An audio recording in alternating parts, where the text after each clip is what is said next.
Hello, my name's Todd Lees from Lotema Brokerage and welcome to our midweek market wire. Now it's been quite a few months since I did my last video wire, and to use an old expression, I just felt it was time to get back up on the horse and to start communicating a bit more with my greater Pulse community. And what an interesting time to make a comeback. It's been such a challenging season for not only the Australian farmer, but also for our pulse producing friends in the Northern Hemisphere. As you're no doubt aware, the Australian East Coast, where the bulk of our pulse production occurs, has experienced extremely dry weather this year. In fact, records say that New South Wales has experienced the driest January to August in over 50 years. It's not surprising then that the production of winter crops such as wheat, desi chickpeas and canola will be the lowest harvested in many years. The situation is so dire on the East Coast that we have and will continue to do so, probably for another 6 months, to import feed grains from both Western Australia and South Australia. This is for the East Coast feed industry. Now, for those of you that do look at the weather maps, yes, you can see that there is a weather front moving in over the next 48 hours and we might receive up to an inch of rain in that area. But this is all too late for our winter crop production.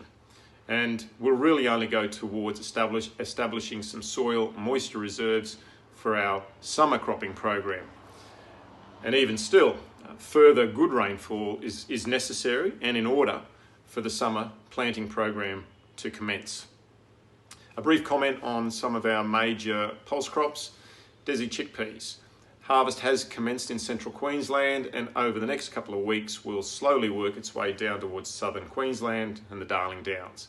Production estimates now range between 150 to 300,000 tonne, which is the major reason why, despite there being very little destination trade, prices continue to remain firm at the 650 a tonne level. Tanzanian origin is still available to our friends in Pakistan at sub 600 levels, and while ever this remains an option, Australian CFR sales are going to remain light. Faba beans, dry weather and frosts have also affected the production prospects for fabas in Victoria and South Australia, with production estimates now between 250 to 300,000 tonne on what is proving to be an extremely tight global balance sheet.